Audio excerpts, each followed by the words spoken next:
Good morning, good afternoon, good evening. That's Conrad. I'm Jack. I've taken over the intro because we're just confused is what we are. This has been a crazy season. There's been very little certainty, very little things that make sense from last season, except for one thing now, and that's Man City's going to go win the title because they are back to form. They are great defensively. They are scoring goals for fun. And today against Spurs, 3-0 win. Liverpool 3-1 loss to Leicester. So we thought, why don't we take a look? Tale of two teams, tale of two seasons. See what's gone wrong between the two best teams in England. Liverpool are fourth, have a chance to fall to sixth depending on Monday's results.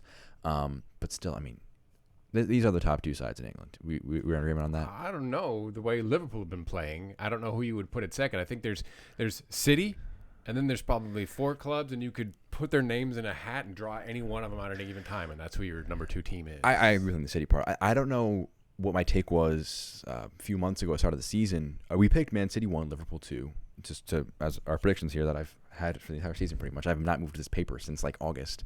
And so the stats, we're take a look at some expected goals, expected points, some other stats that kind of give it a decent look at why these two sides have kind of flipped so drastically in just a few months.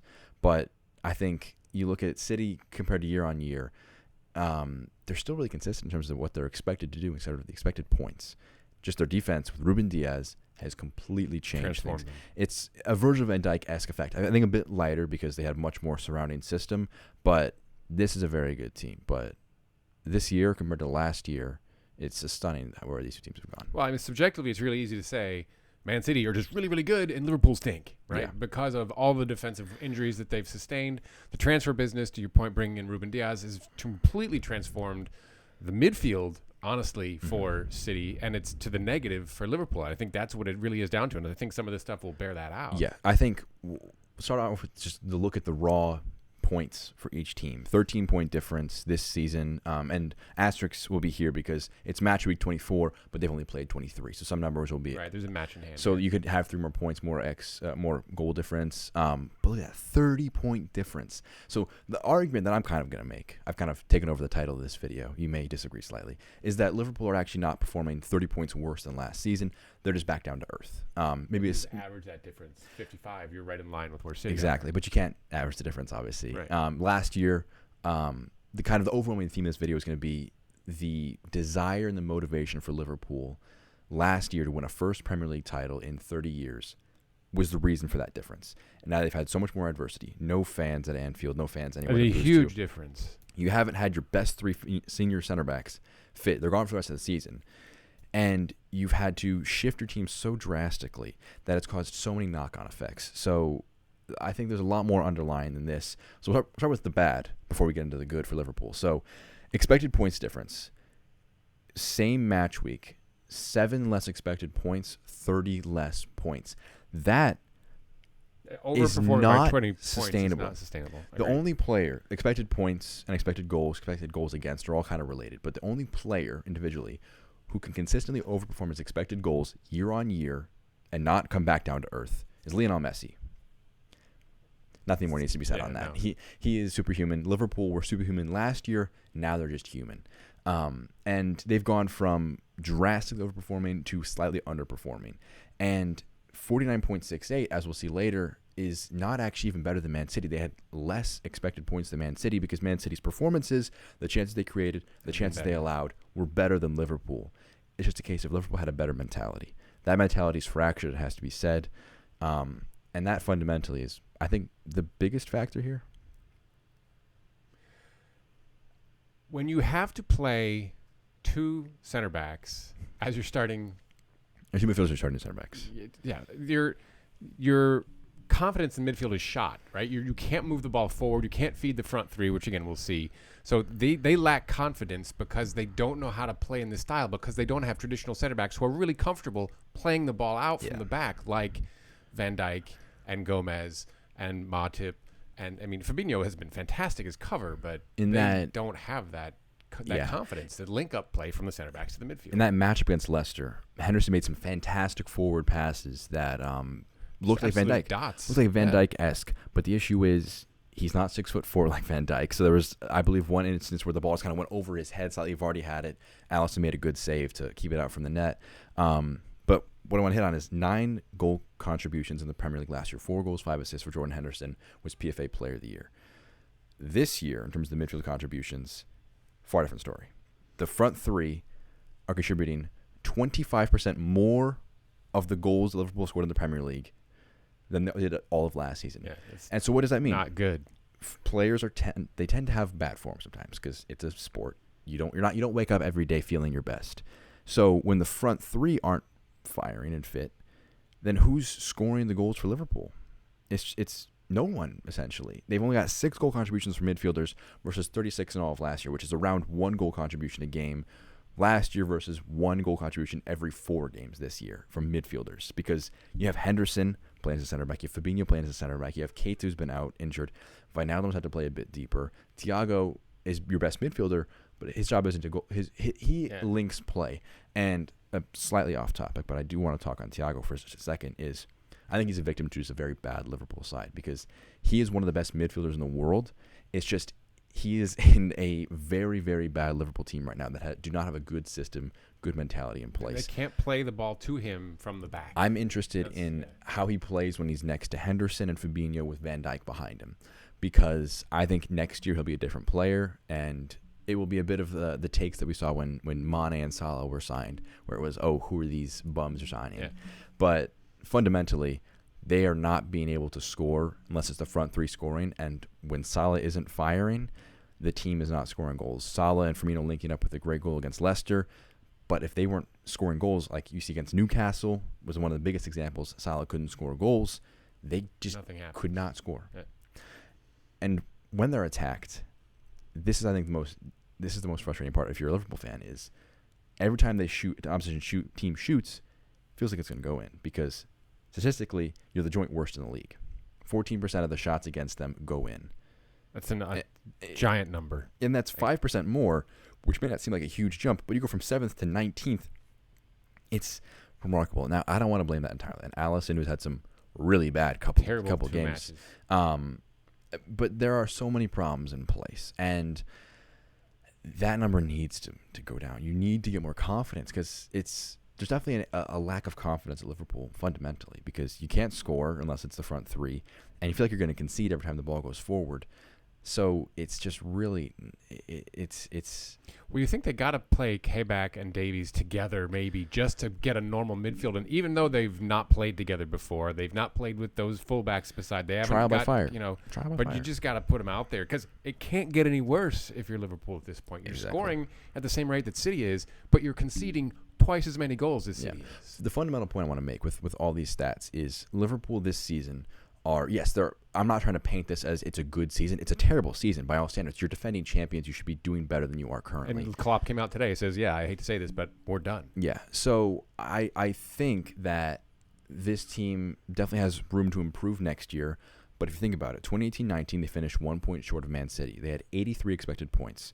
And as we showed earlier, 74, I believe, was last season. And they outperformed that. And they outperformed that by about 25. That's not sustainable. We should have seen this a mile away. That after they... Those injuries, no team can take that level of injury in your center. So I think the last thing we'll say on Liverpool before we move on to the positives of Man City, because there are a lot you can talk about, is that this team needs to get top 4 this year, maintain this group, add in the summer, go again next year with a fit squad.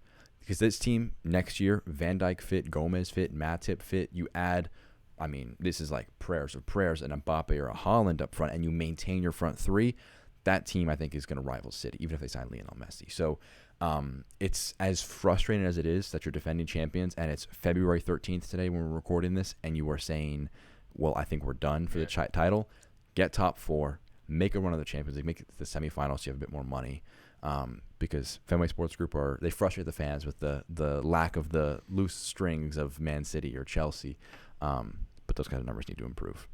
Positives, though. Yeah, flipping it to Man City now. They're... This actually, I think, is so I interpret this... what is expected. I interpret this as a positive, because you're not underperforming. Technically, you are very slightly, but you're consistent. Yeah, you're where you should be. And consider the narratives around these teams. I mean, obviously, when you're second, you'll be talked about differently than when you're first.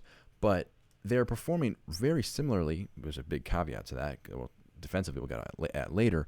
But they are still, in terms of a point level, actually, I mean, they still have one more match. This is 23 games versus 24 games. Slightly around the same level. That's how I'll phrase that. So I think there's a reason why this is a sustainable dynasty. They're going to win 3 titles in 4 years, most likely, unless they implode similarly. Yeah, they get bad injuries. But the reason we don't think that's going to happen is because of the defensive structure of this team, which has significantly improved because of Ruben Diaz. He's an absolute, like, you can't I mean, it's the numbers are right there. It's 8 goals, right, difference, and it's nuts that he's that transformative a player. And he's playing again. I mean, he wasn't even inside today, and John Stones has also been a huge reason for their success. They said Stones and Laporte were in there today, and it was just as good. And I think Stones has been a huge reason for that because that's credit to Guardiola for getting out of him.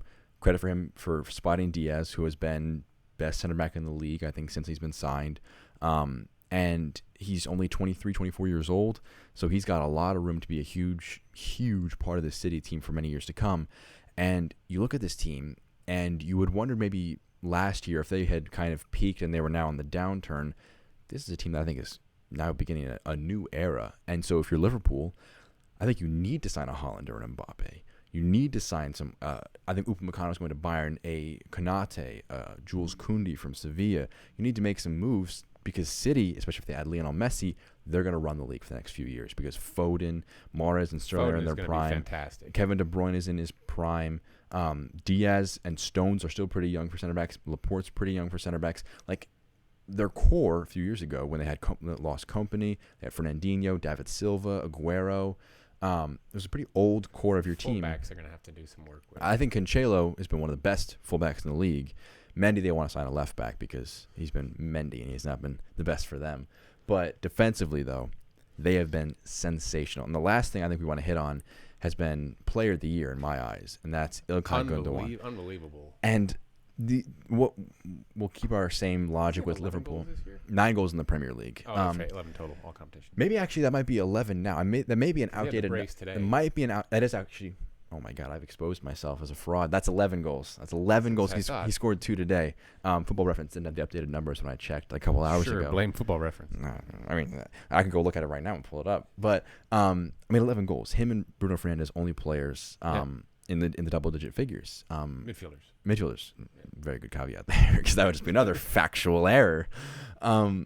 I mean, yes. But they are scoring from the midfield. And is it because Aguero's out? Or is it just that's the way Guardiola's side plays? Because they're not getting anything from the forwards. That first Gundogan goal, I look at that and I say, what Liverpool midfielder could make a surging run, kind of an underlapping run where he picks it up, nice bit of footwork, fires it. What midfielder could play as a center forward, pick a ball out of the air, a great ball from Ederson, and it was unbelievable. And shimmy past the defender, 40-yard, jeez, shimmy past the defender and bury it in the back of the net. What midfielder could do that for Liverpool? Ridiculous. I think the only midfielder for Liverpool that could do that is Naby Keita, and I think.